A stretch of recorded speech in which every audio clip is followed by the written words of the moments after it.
Second year कैसे हैं? उम्मीद है आप खैरियत से होंगे। बेटा आज का हमारा लेक्चर है 17.4। 17.4 के अंदर बेटा हमने क्या पढ़ना है? Thermal decomposition of carbonates and nitrate. बेटा जैसा कि आपको मालूम है कि हम ग्रुप 2 के एलिमेंट जो हैं उनको डिस्कस कर रहे हैं, उनकी करेक्टरिस्टिक्स को डिस्कस कर रहे हैं, तो उसी के बारे में आज हम जानने की कोशिश करेंगे। अब बेटा जो हमारे पास है थर्मल डीकम्पोजिशन, डिकम्पोज होना, ब्रेक डाउन हो जाना, टूट जाना, यानी कोई चीज है, फॉर एग्जांपल हमारे पास है कोई भी ये पीस ऑफ ब्रिक्स आप कह सकते हैं, कोई ईंट है, तो आप इसको कोई चीज किसी चीज से मारेंगे, हिट करेंगे, तो ये बेटा दो या दो से ज्यादा हिस्सों में डिवाइड हो जाती है।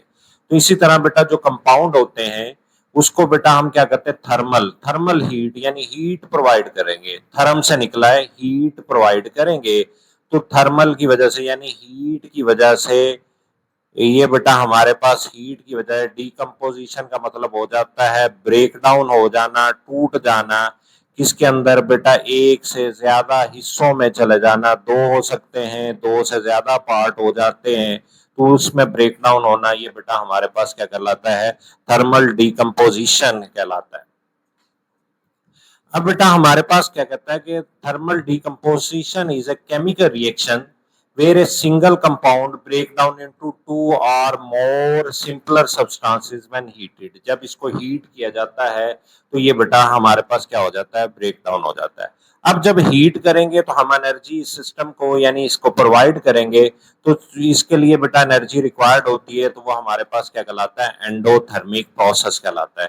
जैसा कि आपका मालूम है दो तरह के केमिकल रिएक्शन होते हैं, एंडोथर्मिक रिएक्शन भी होते हैं और एक्सोथर्मिक। एंडोथर्मिक का मतलब होता है हीट एब्सॉर्ब करना, एक्सोथर्मिक का मतलब होता है हीट इवॉल्व होना। अब हीट रिक्वायर्ड किस लिए होती है? To the break down the chemical bond जो इस कंपाउंड के अंदर पाए जाते हैं, उसको तोड़ने के लिए हमें हीट रिक्वायर्ड होती है। अब बेटा इसको हम डिस्कस करते हैं।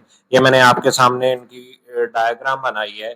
सबसे पहले जो हमारे पास मेंबर है वो है बेटा बेरिलियम है। हमें पता है ग्रुप 2 से ताल्लुक रखते हैं, तो इनके ऊपर पॉजिटिव 2 चार्ज है। इस तरह मैग्नीशियम है, इसके ऊपर भी बेटा पॉजिटिव 2 चार्ज है। कैल्शियम है, इसके ऊपर भी बेटा हमारे पास पॉजिटिव 2 चार्ज है। स्ट्रोंशियम है बेटा, इसके ऊपर भी पॉजिटिव 2 चार्ज है। बेरियम है बेटा, इसके ऊपर भी बेटा हमारे पास क्या है? पॉजिटिव 2 जो है वो चार्ज आ जाता है। अब बेटा देखें कि ये हमारे पास beryllium, magnesium, calcium, strontium, barium जब बेटा ऊपर से नीचे की तरफ जा रहे हैं, तो बेटा इनका साइज क्या कर रहा है? इंक्रीज कर रहा है। साइज इंक्रीज कर रहा है, तो उसकी वजह से इनकी आयोनाइजेशन एनर्जी भी चेंज हो जाती है और उनकी स्टेबिलिटी भी बेटा हमारे पास क्या हो जाती है? चेंज हो जाती है। अब बेटा यहाँ पे जो मैंने ग्रीन कलर की एक डायग्राम बनाई है, ये मैंने आपकी बुक से ही उठाई है। तो ये बेटा ये किस चीज की को रिप्रेजेंट करता है? ये बेटा हमारे पास कार्बोनेट्स को बेटा ये हमारे पास क्या कर रहा है? रिप्रेजेंट कर रहा है। अब बेसिकली जब भी किसी मेटल ऑक्साइड को हम बेटा क्या करते हैं? मेटल कार्बोनेट को हम हीट करते हैं, तो ये MCO3, ये मैंने एक जनरल एग्जांपल दी है, जब बेटा इसको हीट किया जाएगा तो ये मेटल ऑक्साइड बन जाते हैं और साथ CO2 बन जाता है। तो अगर आप गौर करें तो यहाँ से बेटा जो ब्रेक डाउन होती है वो बेटा हमारे पास किस चीज की ब्रेक डाउन होती है? वो बेटा हमारे पास कार्बोनेट टू नेगेटिव जो है इसकी ब्रेक डाउन होती है। ये बेटा एक ब्रेक डाउन होके कार्बोनेट किसमें चला जाता है? CO2 की फॉर्म में चला जाता है और अपनी एक ऑक्सीजन जो है वो बेटा किसको प्रोवाइड कर देता है? वो बेटा हमारे पास मेटल जो होती है उनको प्रोवाइड कर देता है। समझ आ रही है? उम्मीद है आपको ये समझ आ रही होगी। अब यहाँ पे देखें तो यहाँ पे ऊपर से नीचे की तरफ जाते हैं तो क्या कहता है कि स्टेबिलिटी इंक्रीज कर जाती है। क्या कर जाती है? स्टेबिलिटी ऑफ कार्बोनेट या नाइट्रेट जो होती है, स्टेबिलिटी जो है वो बेटा हमारे पास क्या कर जाती है? इंक्रीज कर जाती है। कहने का मतलब जो है कि वो बेटा हमारे पास जो बेरिलियम के कार्बोनेट हैं वो लेस स्टेबल है as compare to magnesium carbonate, calcium carbonate, strontium carbonate और बेरियम। यानी beryllium carbonate is less stable, यानी बेरिलियम के कार्बोनेट जो होते हैं वो फौरन ही डिकम्पोज हो जाते हैं, फिर उसके बाद मैग्नीशियम के, फिर कैल्शियम के, फिर सबसे पहले जो डिकम्पोज होगा वो बेटा हमारे पास क्या हो जाता है, ब्रिलियम में डिकम्पोज हो जाता है, यानी ब्रिलियम कार्बोनेट वो डिकम्पोज होके ब्रिलियम ऑक्साइड बना देता है और बेटा साथ CO2 गैस इवॉल्व हो जाती है। अब बेटा दूसरी तरफ देखें तो हमारे पास मैग्नीशियम कार्बोनेट है, तो जैसे ही बेटा इसको हीट प्रोवाइड करेंगे ये मैग्नीशियम ऑक्साइड बना देता है, साथ बेटा हमारे पास CO2 गैस बना देती है। ये बेरिलियम की निस्बत कंपैरेटिवली देर से, यानी more amount of heat required होगी इसको बेटा तोड़ने के लिए। आगे देखें बेटा हमारे पास कैल्शियम कार्बोनेट, इसको भी बेटा हम हीट प्रोवाइड करेंगे। ये डेल्टा जो साइन है ये बेटा हमारे पास हीट का है, तो ये बेटा किस में चला जाएगा, कैल्शियम ऑक्साइड के अंदर, प्लस बेटा हमारे पास क्या हो जाती है, CO2। अब बेटा ये जो है इसके डिकम्पोज होने की वजह क्या है, और हम कहते हैं कि बेरिलियम कार्बोनेट जो होता है वो बेटा हमारे पास क्या होता है, लेस स्टेबल होता है as compare to magnesium carbonate. अगर हम इसका ऑर्डर बनाना चाहें तो ये बेटा ऑर्डर बनता है कि बेरिलियम कार्बोनेट CO3, ये बेटा हमारे पास क्या होते हैं, लेस स्टेबल होते हैं किसकी निस्बत, मैग्नीशियम कार्बोनेट। ये ट्रेंड है किस बेसिस पे है, ये स्टेबिलिटी की मुताबिक है, यानी इनकी स्टेबिलिटी जो होती है वो बेटा जैसे जैसे आगे चलते चले जाएंगे स्टेबिलिटी जो है वो बेटा इनकी क्या कर जाती है, इंक्रीज कर जाती है। ये बेटा इधर को जाएंगे तो स्टेबिलिटी बेटा क्या कर रही है, इंक्रीज कर रही है। अब बेटा कैल्शियम कार्बोनेट आ जाता है, मैग्नीशियम कार्बोनेट जो है वो लेस स्टेबल है as compare to calcium carbonate and so on. बेटा इसी तरह नीचे की तरफ चलते चले जाएंगे तो इसकी स्टेबिलिटी जो होती है वो चेंज होती चले जाती है। अब स्टेबिलिटी बेटा बेस करती है किस चीज के ऊपर, पोलराइजिंग पावर के ऊपर। पोलराइजिंग पावर ये होता है कि उसके अपनी फोर्स से उसकी शक्ल को डिस्टॉर्ट कर देना, बिगाड़ देना। अब जो बेरिलियम है इसका पोलराइजिंग पावर ज्यादा होती है, तो ये इसकी शक्ल को ज्यादा बेटा क्या कर देगा, डिस्टॉर्ट कर देता है, यानी इसके बॉन्ड को अपनी तरफ खींच लेता है। तो खींचने की सूरत में इसके मालिक्यूल में बिगाड़ ज्यादा आ जाता है, इसके बॉन्ड वीक हो जाते हैं, तो इसको तोड़ना आसान हो जाता है as compare to magnesium.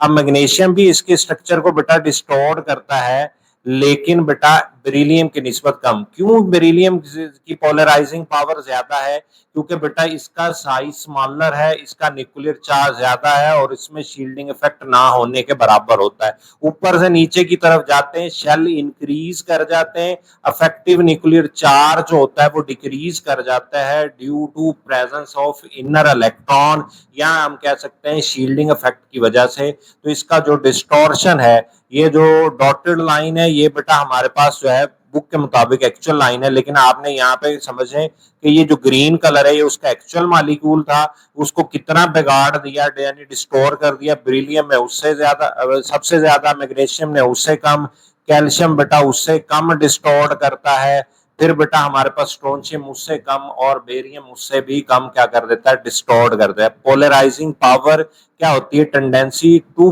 Pull the electron, यानी पुल दी इलेक्ट्रॉन, डिस्टोर्ट कर दे, बिगाड़ दे, यानी उसको उसकी इलेक्ट्रॉनिक डेंसिटी को अपनी तरफ क्या कर लेती है, अट्रैक्ट कर लेती है। तो इसकी अट्रैक्शन की वजह से मॉलिक्यूल की जो शेप है वो डिस्टोर्ट हो जाती है, बिगड़ जाती है।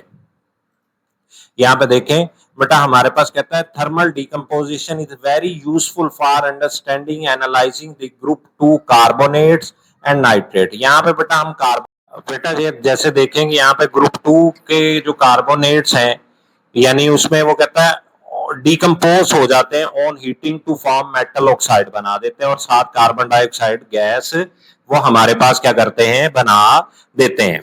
अब बेटा थर्मल स्टेबिलिटी ऑफ कार्बोनेट बेटा क्या कर जाती है, इंक्रीज डाउन द ग्रुप। जैसे हमने पहले भी डिस्कस किया है कि जैसे ऊपर से नीचे की तरफ जाते हैं तो बेटा स्टेबिलिटी जो होती है वो क्या कर जाती है, इंक्रीज कर जाती है। बेरिलियम का साइज कम है, इसकी स्टेबिलिटी भी कम है, मैग्नीशियम का साइज ज्यादा है, कैल्शियम का उससे ज्यादा हो जाता है, स्ट्रोंशियम का उससे ज्यादा और बेरियम का उससे ज्यादा।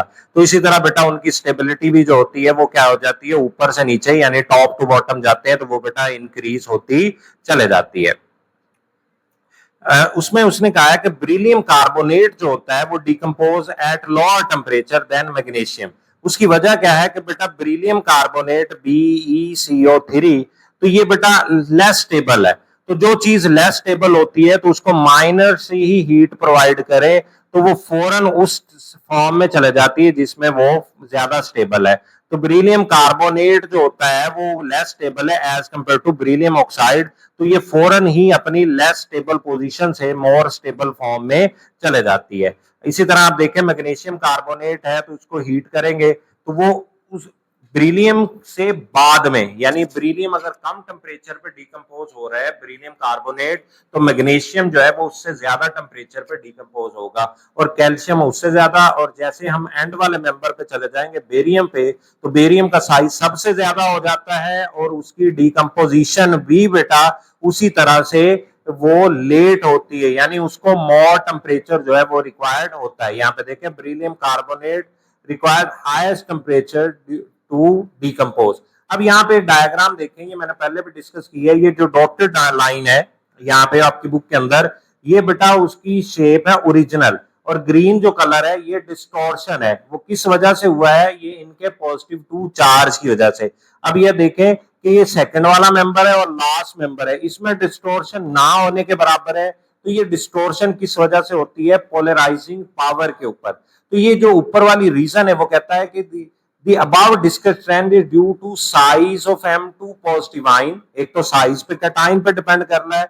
Smaller and highly charge cation have greater polarising power, polarise करना, खींचना अपनी तरह, यानी distort the large carbonate ion to large extent और वीकन इट्स बॉन्ड, उसके बॉन्ड को क्या कर देगा? वीक कर देगा और इजियर टू डिकम्पोज हो जाएगा, यानी उसको तोड़ना जो होगा वो हमारे लिए क्या हो जाएगा? आसान हो जाएगा। As the metal ion get larger down the group, जैसे जैसे नीचे उसकी पोलराइजिंग पावर डिक्रीज कर जाती है, तो वो बेटा जब पोलराइजिंग पावर कम हो जाएगी, वो क्यों कम हो जाती है? ये मैंने पहले भी डिस्कस किया है कि साइज बढ़ने से बेटा अफेक्टिव न्यूक्लियर चार्ज बढ़ जाता है। बढ़ जाता है? नहीं जी, अफेक्टिव न्यूक्लियर चार्ज कम हो जाता है। शील्डिंग इफेक्ट जो होता है वो बेटा हमारे पास क्या हो जाता है? बढ़ जाता है।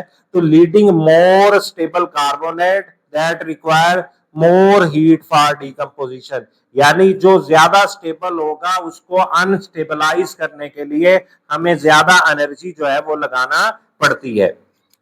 यही बेटा नीचे जाके उसने टेबल में भी डिस्कस किया है। ये देखें हमारे पास बेरिलियम कार्बोनेट है, तो ये बेटा हमारे पास बेरिलियम कार्बोनेट और उसका टेम्परेचर के साथ ट्रेंड भी है, यानी उसको कम टेम्परेचर चाहिए, 250 डिग्री सेल्सियस पर डिकम्पोज हो जाता है। मैग्नीशियम 540 डिग्री सेल्सियस पर डिकम्पोज होता है। कैल्शियम क्योंकि ऊपर से नीचे की तरफ जाते हैं, स्टेबिलिटी इंक्रीज करती है, तो स्टेबिलिटी इंक्रीज करने से उसकी डिकम्पोज होने की पावर जो होती है वो कम होती चले जाती है, यानी उसको मोर हीट रिक्वायर्ड होती है, यानी ज्यादा एनर्जी देंगे ताकि उसको ब्रेक डाउन किया जा सके। अब जो सेकंड उसने पूछा था नाइट्रेट के बारे में, तो ग्रुप 2 के नाइट्रेट्स होते हैं, NO3 नेगेटिव वाले ये नाइट्रेट्स होते हैं, तो ये भी डिकम्पोज होके वो भी बेटा हमारे पास उनके ऑक्साइड बनाते हैं और साथ NO2 गैस और ऑक्सीजन जो होती है वो बेटा हमें क्या करते हैं? प्रोवाइड करते हैं। तो इनकी भी स्टेबिलिटी जो होती है ऊपर से नीचे की तरफ जो है वो बेटा क्या कर जाती है? वो क्या बढ़ती चले जाती है, लाइक कार्बोनेट्स की तरह। इसमें भी सेम रीजन है बेटा, नाइट्रेट्स की डाउन द ग्रुप जाएंगे तो स्टेबिलिटी इंक्रीज कर जाती है। ब्रीमियम नाइट्रेट्स हाईली अनस्टेबल, या आप उसे कह सकते हैं लीस्ट स्टेबल है, और बेरियम नाइट्रेट यानी ऊपर से नीचे चले गए तो उसकी स्टेबिलिटी क्या हो जाती है बेटा? इंक्रीज कर जाती है। और बेटा हमें पता है कि बेरिलियम की पोलराइजिंग पावर ज्यादा होती है, तो argument applies here as well. Smaller M2 positive ions at the top of the group distort the nitrate ion, उसको distort करते हैं more effectively making it decomposition easier at lower temperature, और उस lower temperature पे उसको जल्दी से decompose करवाया जा सकता है। इन दोनों रीजन को देखते हुए उसने कहा है कि by observing the temperature at which group 2 carbonate or nitro decompose, chemist can identify the unknown compound and confirm the presence of specific element को भी आइडेंटिफाई किया है।